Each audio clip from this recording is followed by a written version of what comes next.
அத்தியாயம் 35. சோதிக்கப்பட்டு போதாக்குறை ஏதுமில்லை என கண்டுணர்தல். காக்கா மகாஜனியின் நண்பரும் எஜமானரும். பாந்திராக்காரரின் தூக்கமின்மை வியாதி. பாலாஜி பாட்டீல் நிவாஸ்கர். இந்த அத்தியாயமும் உதயின் முக்கியத்துவத்தை குறிக்கும் செய்திகளை தொடர்கிறது.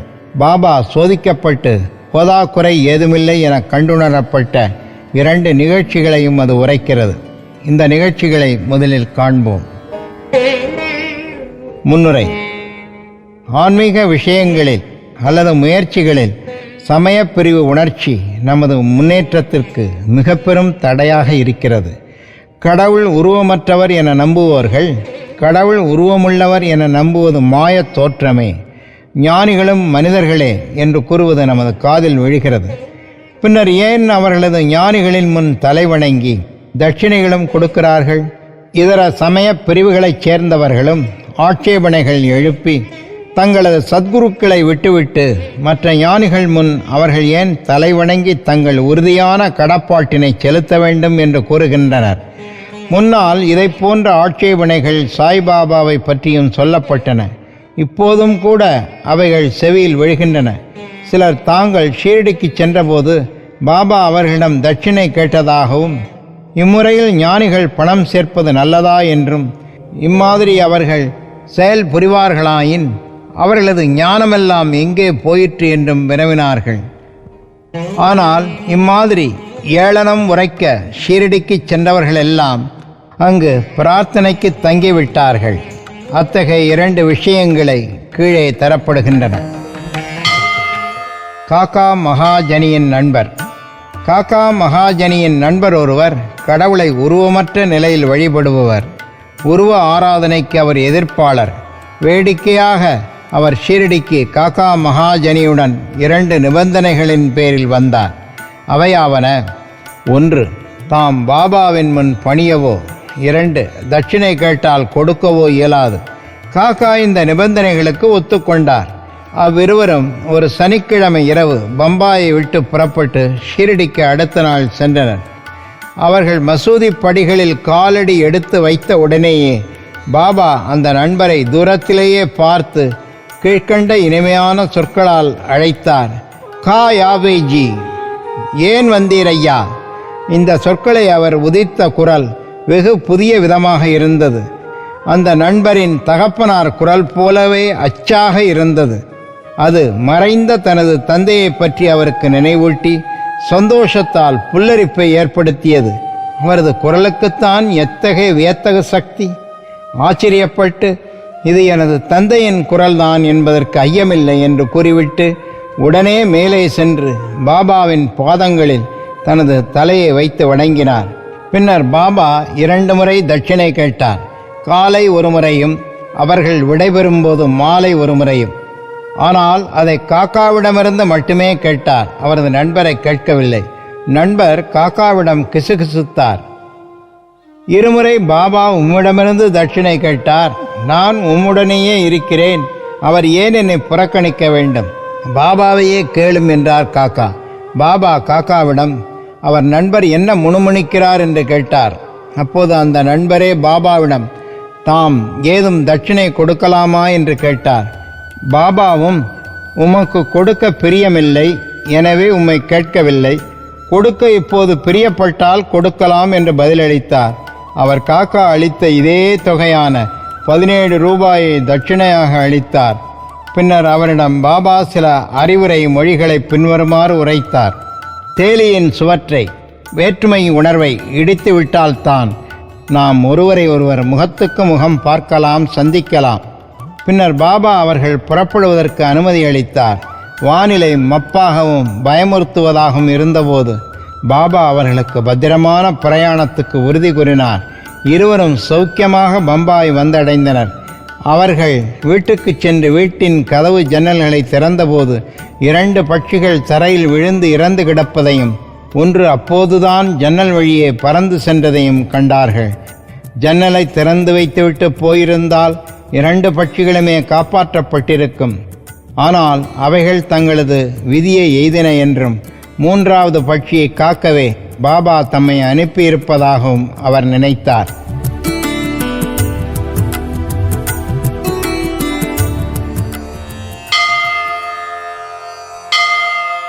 காக்கா மகாஜனியின் எஜமானர்.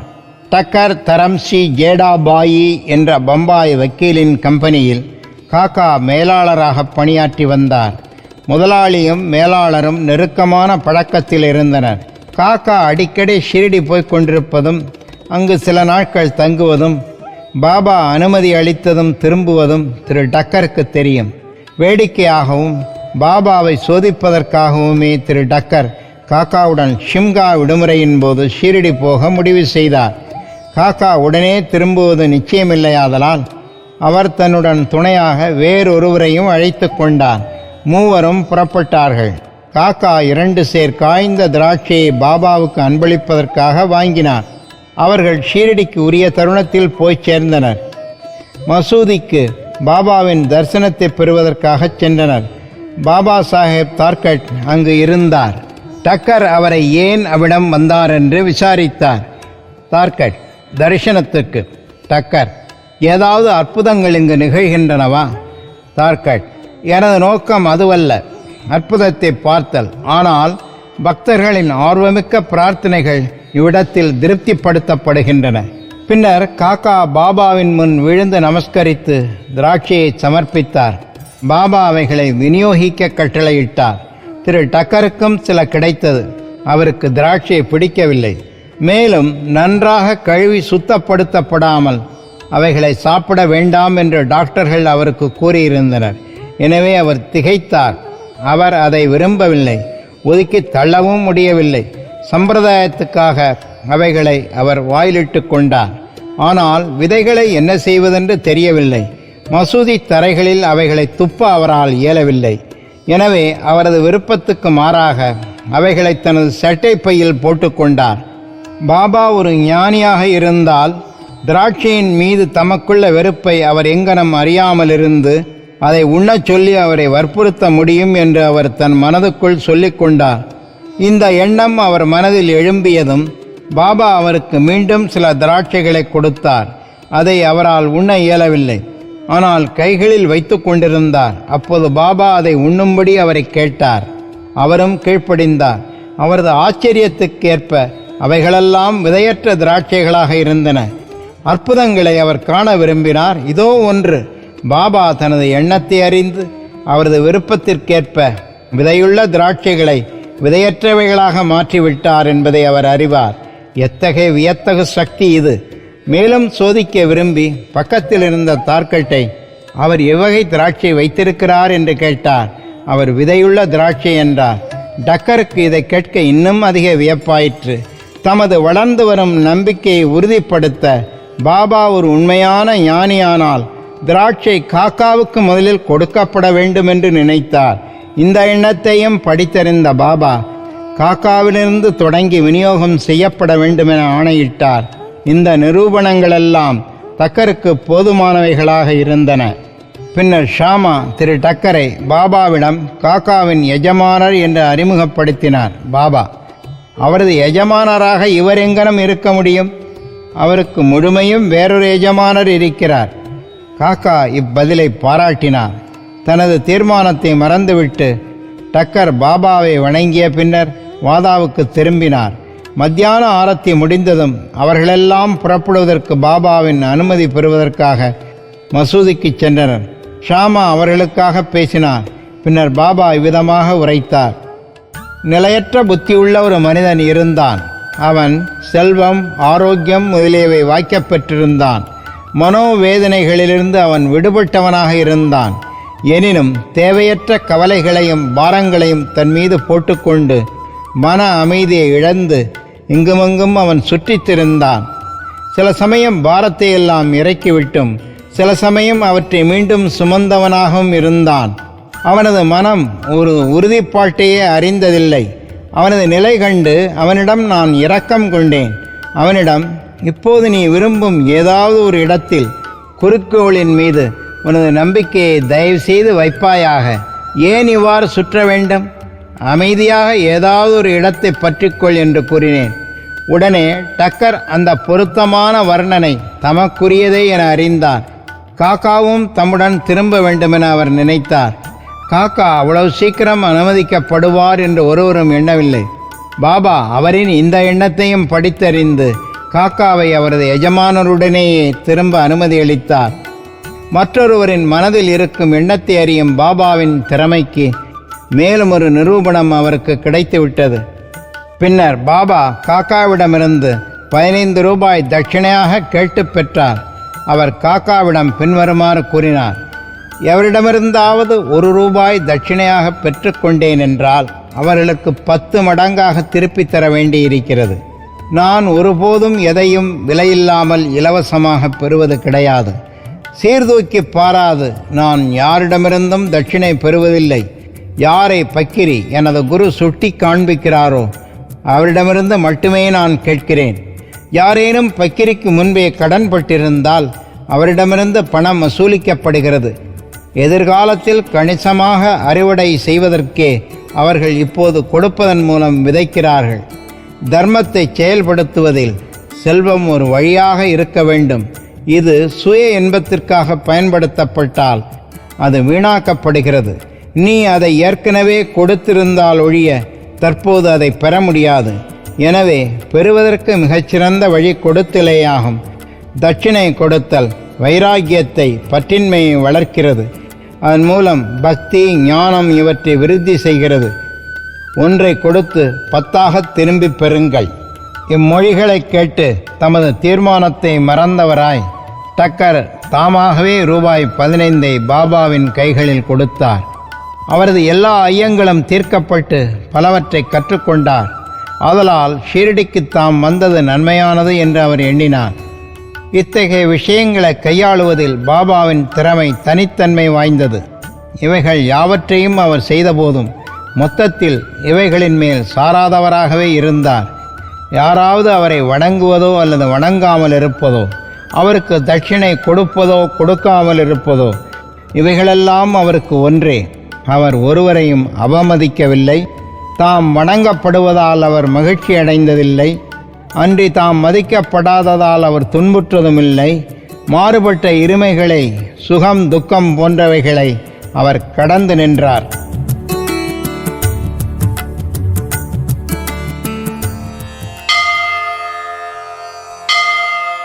தூக்கமின்மை வியாதி. பாந்திராவில் காயஸ்த பிரபு ஜாதியைச் சேர்ந்த ஒருவர் நெடுநாள் தூக்கமின்மை நோயால் அல்லலுற்றார். அவர் படுக்கையில் படுத்த உடனே அவரது இறந்து போன தந்தையார் அவரது கனவில் தோன்றி அவரை கடுமையாக திட்டினார். இது அவரது தூக்கத்தை கலைத்தது. இரவு முழுவதும் அவரை இருப்பு கொள்ளாமல் செய்தது. ஒவ்வொரு நாள் இரவும் இது நடந்தது. அந்த மனிதருக்கு என்ன செய்வதென்றே புரியவில்லை. ஒரு நாள் பாபாவின் பக்தர் ஒருவரை அவர் இந்த விஷயத்தில் கலந்து ஆலோசித்தார். பிழையாத நிவாரண சஞ்சீவியாக பாபாவின் உதி ஒன்றையே அவர் அறிவார். அவருக்கு சிறிது உதி கொடுத்து அவர் படுக்கைக்கு போகும் முன்னர் அதை சிறிது நெற்றியில் இட்டு கொள்ளும்படியும் அவ்வுதி பொட்டலத்தை தலையணைக்கு அடியில் வைத்து கொள்ளும்படியும் கூறினார். இந்த சிகிச்சையை அவர் முயன்று பார்த்தார். அவரது பெரும் வியப்புக்கும் மகிழ்வுக்கும் ஏற்ப அவருக்கு நல்ல உறக்கம் ஏற்பட்டது. எவ்வித தொந்தரவும் இல்லை. இந்த சிகிச்சையையே அவர் தொடர்ந்து பின்பற்றி எப்போதும் சாயியை நினைவு கூர்ந்தார். பின்னர் சாய்பாபாவின் படம் ஒன்றை அவர் பெற்று தனது தலையணைக்கு அருகில் அதை தொங்கவிட்டு அதனை தினந்தோறும் வழிபடத் தொடங்கி வியாழக்கிழமைகளில் பூமாலை, நைவேத்தியம் முதலியன சமர்ப்பித்தார். பின்னர் அவர் சௌக்கியமாகி முந்தைய தொந்தரவையே முழுவதுமாக மறந்துவிட்டார்.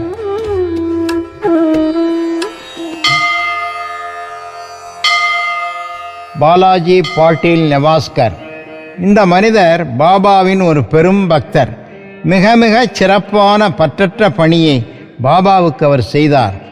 ஒவ்வொரு நாளும் ஷீரடியில் பாபா தமது தினசரி நியமமாக நடந்து வரும் தெருக்கள், பாதைகள் எல்லாவற்றையும் அவர் பெருக்கி சுத்தமாக்கினார். அவருக்கு பின்னர் இந்த பணியானது ராதாகிருஷ்ண மாயி என்ற பக்த மாதுவாலும் அதற்கு பின்னர் அப்துல்லாலும் அதே அளவு சிறப்புடன் செய்யப்பட்டது. ஒவ்வொரு ஆண்டும் பாலாஜி கோதுமை அறுவடை செய்தபோது அவ்வளவையும் அவர் பாபாவுக்கு கொண்டு வந்து சமர்ப்பித்து விடுவார். மீதமாக பாபா எதை கொடுத்தாரோ அதை பெற்றுக்கொண்டு தனது குடும்ப சம்ரட்சணத்தை அதை கொண்டு செய்தார். இந்த நடைமுறையானது அவரால் பல ஆண்டுகள் செய்யப்பட்டு அவருக்கு பின் அவரது மகனாலும் செய்யப்பட்டது.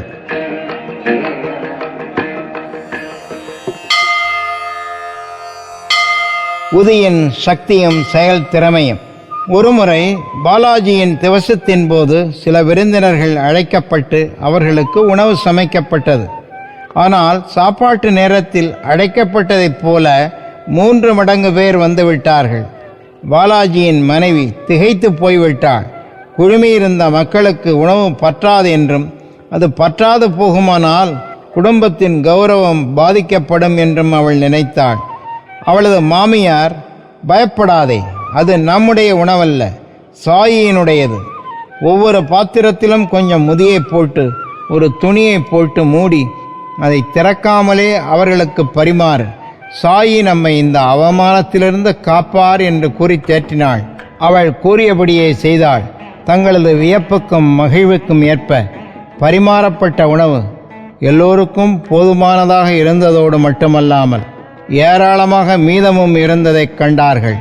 ஒருவன் எவ்வளவு அதிகம் மனமார்ந்த அக்கறையுடன் உணர்கிறானோ அவ்வளவு அதிகமாக அவன் செயலுருவாக்கி காண்கின்றான் என்னும் மொழி இந்த விஷயத்தில் நிரூபணமாக்கப்பட்டது.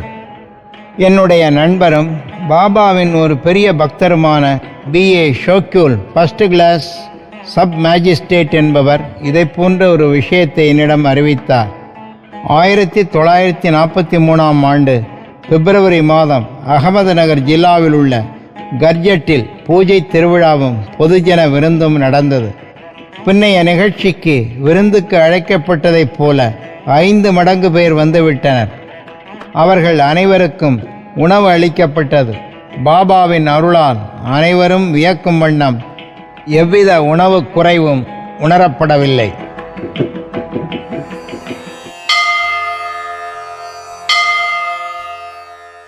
சாய்பாபா நாகமாக தோன்றுதல். ஒருமுறை ஷிரடியைச் சேர்ந்த ரகு பாட்டீல் என்பவர் நவாஸைச் சேர்ந்த பாலாஜி பாட்டீல் என்பாரிடம் சென்றார். அன்று மாலை மாட்டுத் தொழுவத்தில் ஒரு பாம்பு சீறிக்கொண்டு உள்நுழைவதைக் கண்டார். எல்லா மாடுகளும் பீதியடைந்து நகரத் தொடங்கின. வீட்டினரும் திகிலடைந்தார்கள்.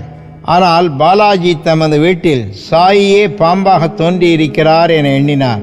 துளிக்கூட பயப்படாமல் ஒரு கிண்ணத்தில் பாலை கொண்டு வந்து பாம்பின் முன் வைத்து, பாபா, ஏன் சீறி சப்தப்படுத்துகிறீர்கள்? ஏன் எங்களை பயமுறுத்த விரும்புகிறீர்கள்? இந்த கிண்ணத்தில் உள்ள பாலை அமைதியான மனதுடன் அருந்துங்கள் என்று கூறிக்கொண்டே அதன் அருகில் குழப்பமுறாமல் அமர்ந்தார். மற்றவர்கள் பீதியடைந்தனர். என்ன செய்வது என்று அவர்களுக்கு தெரியவில்லை. சிறிது நேரத்தில் பாம்பு தானாகவே மறைந்து போய்விட்டது. யாருக்கும் அது எங்கு சென்றதென தெரியாது. மாட்டுத் தொழுவத்தில் தேடியும் அது அங்கு காணப்படவில்லை. பாலாஜிக்கு 2 மனைவிகளும் சில குழந்தைகளும் இருந்தனர்.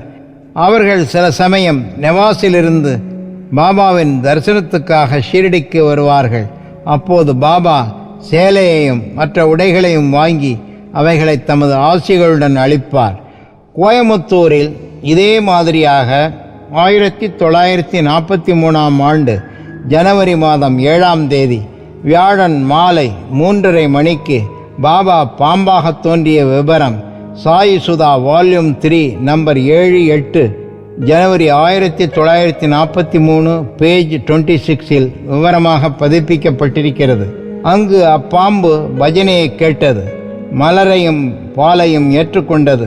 ஆயிரக்கணக்கான மக்கள் தன்னை காணவும் புகைப்படம் எடுக்கவும் அனுமதித்தது. போட்டோ எடுப்பதற்காக பாபாவின் படம் அதன் அருகில் வைக்கப்பட்டது. படமும் பாம்பும் போட்டோவில் மிகச்சிறப்பாக விழுந்திருக்கிறது. விவரங்களுக்கு போட்டோவுக்கும் வாசகர்கள் மேற்குறித்த சாய் சுதாவை காண்க. ஸ்ரீ சாயியை பணிக. அனைவருக்கும் சாந்தி நிலவட்டும்.